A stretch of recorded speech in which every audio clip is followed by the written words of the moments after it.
Beberapa riwayat menyebut Nabi Nuh alaihi salam meninggal umurnya 950 tahun.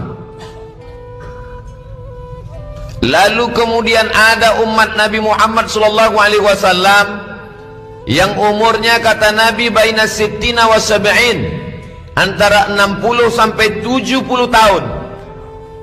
Tapi kemudian umat Nabi Muhammad SAW itu lebih dulu masuk surga. Mana keadilan Allah?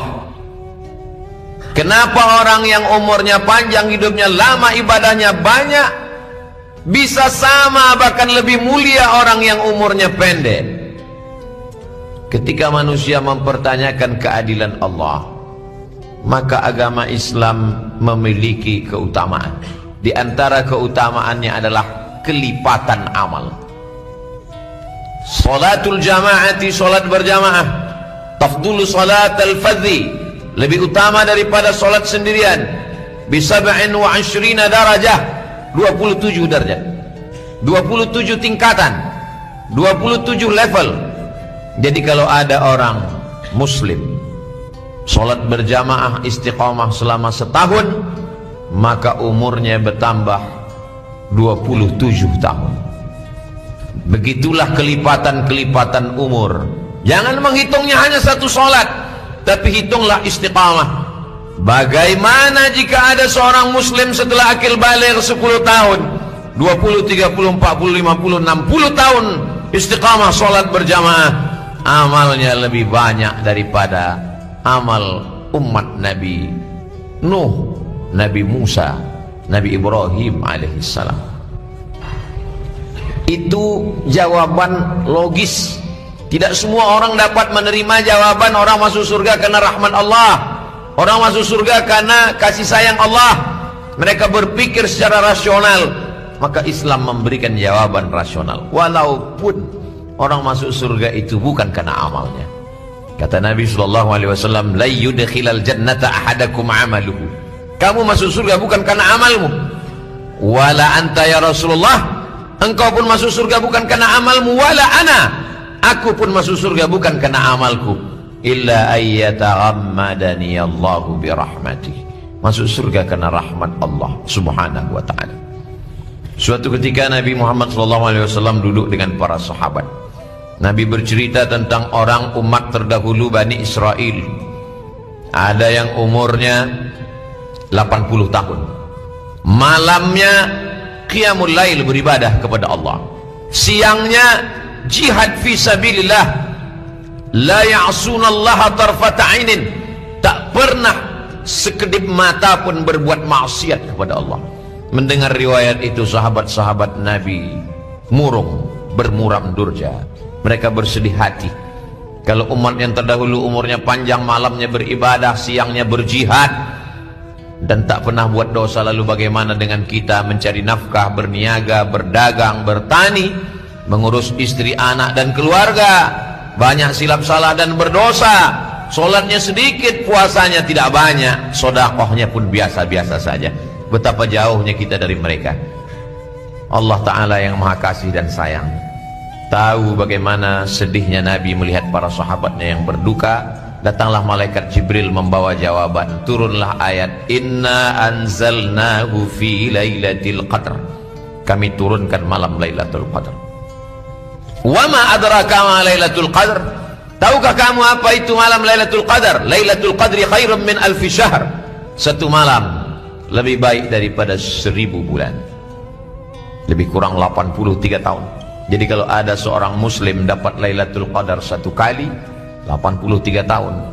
Dalam usianya yang 63 tahun, pernah dia dapat Lailatul Qadar 10 kali, 830 tahun.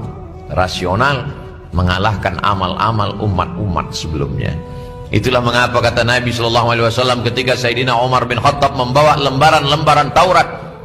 Mahadha, apa ini wahai Umar? Umar mengatakan ini lembaran Taurat. Nabi mengoyaknya, menyobeknya. Laukana Musa hayyan ma wasa'ahu illa ayattabi'ani. Seandainya Nabi Musa hidup, dia pun ikut aku. Seandainya Nabi Isa hidup, dia akan ikut aku. Nabi Musa ingin menjadi umat Nabi Muhammad sallallahu alaihi wasallam. dan itu terwujud. Subhanalladzi asra bi'abdihi lailan minal masjidil harami ilal masjidil aqsa. Ketika sampai Nabi Muhammad SAW di Masjidil Aqsa, Nabi menjadi imam, Nabi Musa sebagai makmum, Nabi Isa sebagai makmum, Nabi Ibrahim sebagai makmum, dan imamnya adalah Sayyidina wa Maulana Muhammad sallallahu alaihi wasallam. Tercapailah cita-cita mereka, pernah melaksanakan syariat Nabi karena mengikut Nabi Muhammad sallallahu alaihi wasallam. Bagaimana dengan kita? Begitu banyak kesempatan kita untuk beramal ibadah. Memang banyak hari, tapi ada satu hari yang dipilih Allah, Sayyidul Ayyam, hari Jumat. Banyak nabi, tapi ada yang dipilih Allah, Sayyidina Muhammad sallallahu alaihi wasallam. Banyak belahan bumi, tapi ada satu yang dipilih Allah, Makkah Al-Mukarramah, Al-Madinah Al-Munawwarah, Al-Masjidul Aqsa. Di antara bulan-bulan ada satu yang dipilih Allah, disebutkan dalam Al-Quran satu-satunya, Syahrul Ramadan alladzi unzila fihi al-Quran. Bulan Ramadan turunnya Al-Quran. Nabi sudah mempersiapkan diri untuk Ramadan dari bulan Rajab. Dalam doanya, walaupun hadis ini dhaif, tapi boleh dipakai untuk fadail motivasi beramal. Allahumma barik lana fi Rajab, berikan kami berkah di bulan Rajab. Wa barik lana fi Sya'ban, berikan kami berkah di bulan Sya'ban. Wa ballighna Ramadan, sampaikan kami ke bulan Ramadan. Nabi Muhammad dijamin masuk surga, Sayyidul Awwalin wal Akhirin, Sayyidul Anbiya wal Mursalin, ingin sampai ke bulan Ramadan. Bagaimana dengan kita yang banyak silap salah dan dosa, amal kebaikan tak seberapa? Bagaimana harapan kita bertemu dengan Ramadan? Orang-orang soleh, wali-wali Allah, yang paling mereka rindukan adalah bertemu dengan Ramadan.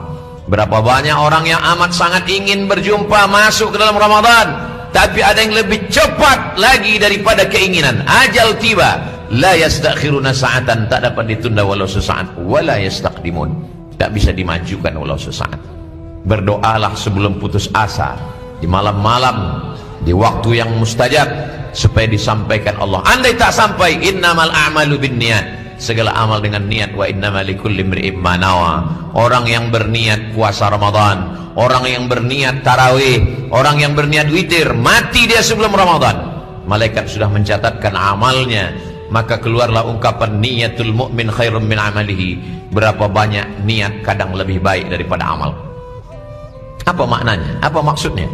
Kenapa niat lebih baik daripada amal? Amal dirusak oleh riya, amal dirusak oleh sum'ah, amal dirusak oleh puji-pujian. Tapi niat orang beriman tentang Ramadan belum sempat dirusak, karena hanya baru niat dalam hati dan pikiran. Berpikir lurus, berhati lurus, berkata lurus. Andai tak jadi beramal lurus, tetap dituliskan satu kebaikan. Begitulah sampai akhirnya orang beriman itu ke bulan yang dirindukan. Tidak ada satu detik pun yang sia-sia. Kanal imamu Asy-Syafi'i yukhtimul Qur'ana sittina khatamah fi Ramadan. Imam Syafi'i meninggal tahun 204 Hijrah, mengkhatamkan Quran 60 kali khatam, 30 malam 30 siang. Tidak ingin ada satupun yang kosong daripada amal ibadah. Begitu Imam Syafi'i. Bagaimana dengan kita? Bandingkan diri kita dengan orang-orang soleh. Imam Malik bin Anas, gurunya Imam Syafi'i, meninggal tahun 179 Hijrah. Kalau sampai bulan Ramadan dia tutup majlis membaca kitab Muwatta, dia banyak mengkhatamkan Al-Quran. Bagaimana mereka mengisi malam-malam Ramadan? Karena Nabi sallallahu alaihi wasallam ayqaza ahlahu, dibangunkannya istrinya, wa aqama lailahu, malamnya tetap diisi dengan ibadah, wa shadda mi'zarahu, diikatkannya kainnya. Diikatkan kain makna hanya fokus untuk beribadah kepada Allah subhanahu wa ta'ala. Memintalah kepada Allah supaya disampaikan ke bulan Ramadan. Kalau sudah sampai ke bulan Ramadan, siangnya diisi dengan siyam. Ada ibadah yang mengeluarkan harta, infak, zakat, wakaf, sedekah. Ada ibadah yang mengeluarkan tenaga, tawaf, sa'i, wukuf, melontar jumrah.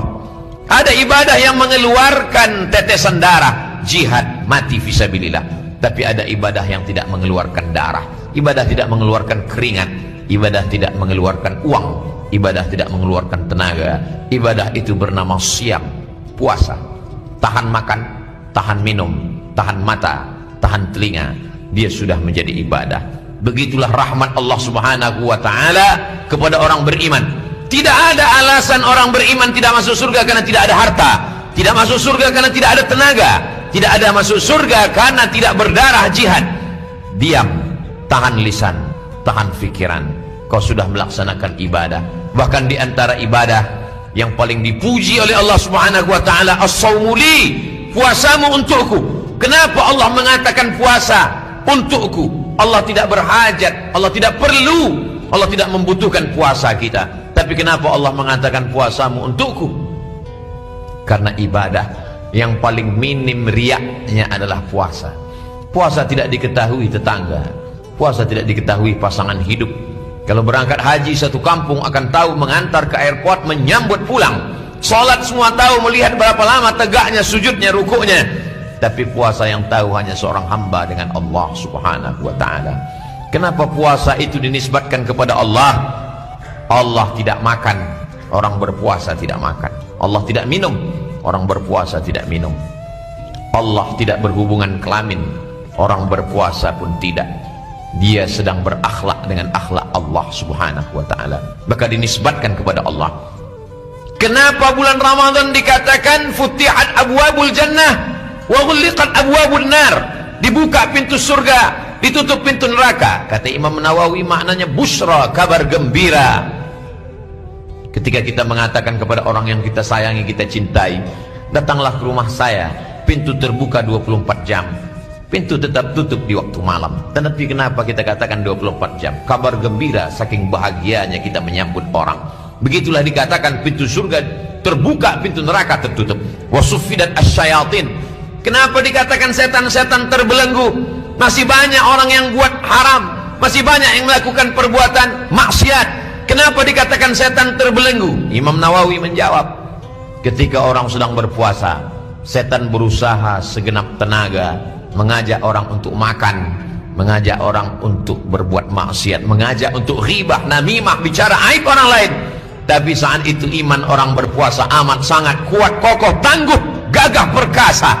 Seakan-akan setan terbelenggu, seakan-akan setan terikat, saking kuatnya iman orang yang berpuasa. Begitu kata Imam Nawawi dalam kitab Al-Minhaj Syarah Sahih Muslim Ibn al-Hajjaj. Hadis ini ada dalam Sahih Muslim, dijelaskan maknanya oleh ahli hadis. Imam An-Nawawi meninggal tahun 676 Hijrah. Begitulah mereka amat sangat ingin masuk ke dalam bulan Ramadan, sehingga ketika ada orang-orang yang disampaikan Allah umurnya, sehat badannya, melimpah hartanya, tapi tidak beribadah, faqad hurim. Orang yang tidak dapat kebaikan di bulan Ramadan, bagaimana dengan di luar Ramadan? Kalau ada orang di bulan Ramadan tidak sholat ke masjid, bagaimana dengan di luar Ramadan? Kalau ada orang di bulan Ramadan tidak takut kepada Allah, bagaimana dengan di luar Ramadan? Kalau ada orang di luar Ramadan menyepelekan perintah Allah, bagaimana dengan di luar Ramadan? Begitulah Allah, wa tilkal ayyamu nudawiluha bainan nas. Kami buat bulan itu silih berganti. Hari berubah menjadi pekan-pekan, menjadi bulan-bulan, menjadi tahun-tahun, menjadi windu-windu, menjadi abad. Kenapa Allah pergantikan siang dan malam? Liya'lamallahu alladhina amanu. Allah ingin menguji siapa yang imannya tetap istiqamah, wa yattakhidha minkum syuhada. Allah ingin melihat siapa yang matinya sebagai mati syahid. Ramadan 1444 berlalu, datang Ramadan 1445 berlalu, akan datang Ramadan 1446. Dia datang setiap tahun, silih berganti, dari mulai zaman kakek kita, ayah ibu kita, sampai ke kita sekarang. Apakah ada jaminan kita akan bertemu lagi? Tidak ada satupun manusia yang dapat menentukan. Wa ma tadri nafsum madza taksibu ghadan. Tidak ada yang tahu apa yang terjadi besok. Wa ma tadri nafsum bi ayyi ardin tamut. Tak ada yang tahu siapa yang akan mati di kampung mana, di tempat mana, kapan hari dan waktunya.